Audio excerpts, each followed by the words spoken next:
नमस्कार दोस्तों, आज की कहानी है अंतरात्मा। बहुत समय पूर्व जब गुरुकुल शिक्षा का केंद्र होती थी, तब हर बालक को अपने जीवन के 25 वर्ष गुरुकुल में बिताना पड़ता था। उस समय एक पंडित भानुगुप्त हुआ करते थे, जिसका गुरुकुल बहुत प्रसिद्ध था, जहाँ दूर दूर के राज्य के शिष्य शिक्षा प्राप्त करने आया करते थे। बात उन दिनों की है जब भानुगुप्त की उम्र ढलने लगी थी और उसकी पत्नी का देहांत हो चुका था।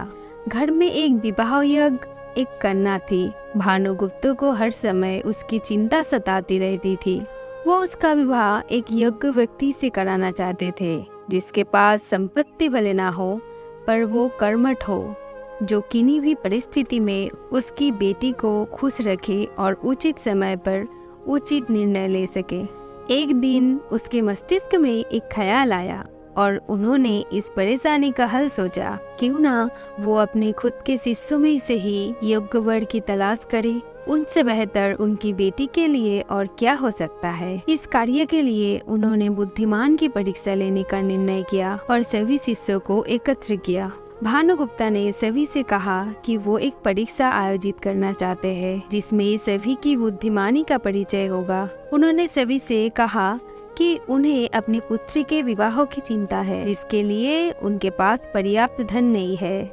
इसलिए वो चाहते हैं कि उनके शिष्य विवाह में लगने वाली सभी सामग्री कैसे भी करके एकत्र करें, भले उसके लिए उन्हें चोरी का रास्ता क्यों न चुनना पड़े, लेकिन उन्हें चोरी करता कोई भी देख न सके। इसी एक शर्त का पालन सभी को करना है। अगले दिन ये सभी शिष्य कार्य में जुट गए। रोजाना कोई न कोई किसी न किसी तरह के वस्तुएं चुरा कर लाते और भानुगुप्त को दे देते। भानुगुप्ता उन्हें एक विशेष स्थान पर रख देते, क्योंकि परीक्षा के बाद ये सभी वस्तुएं उनके मालिक को वापस करना जरूरी था, क्योंकि वो अपने शिष्यों को सही ज्ञान देना चाहते थे।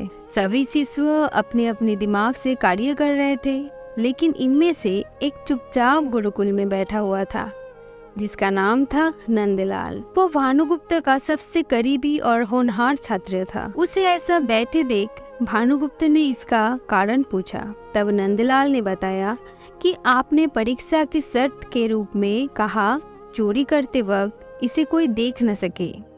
इस प्रकार अगर हम अकेले भी चोरी करने जाएंगे, तब भी हमारी अंतरात्मा उसे देख रही होगी। हम खुद से उसे नहीं छिपा सकते। इसका अर्थ यही है कि चोरी करना व्यर्थ है। उसकी ये बात सुनकर भानुगुप्ता के चेहरे पर खुशी छा गई। वो उसी वक्त सभी को एकत्र करते हुए पूछते हैं कि आप सब ने जो चोरी की, क्या उसे किसी ने देखा? सभी कहते हैं नहीं।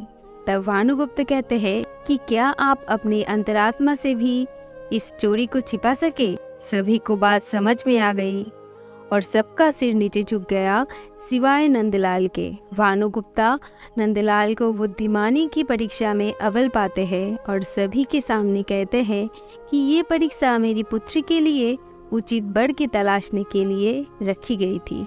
इस प्रकार मैं नंदलाल का विवाह अपनी पुत्री के साथ तय करता हूँ। सभी खुशी से झूम उठे थे। साथ ही चुराई हुई हर एक वस्तु को उसके मालिक को सौंप दिए गए विनम्रता से। दोस्तों, यानी कि अगर आप चोरी भी करते हैं, आप खुद से कभी नहीं छुपा सकते। चोरी की गई करोड़ों की संपत्ति से अच्छा है ईमानदारी का सूखी रोटी।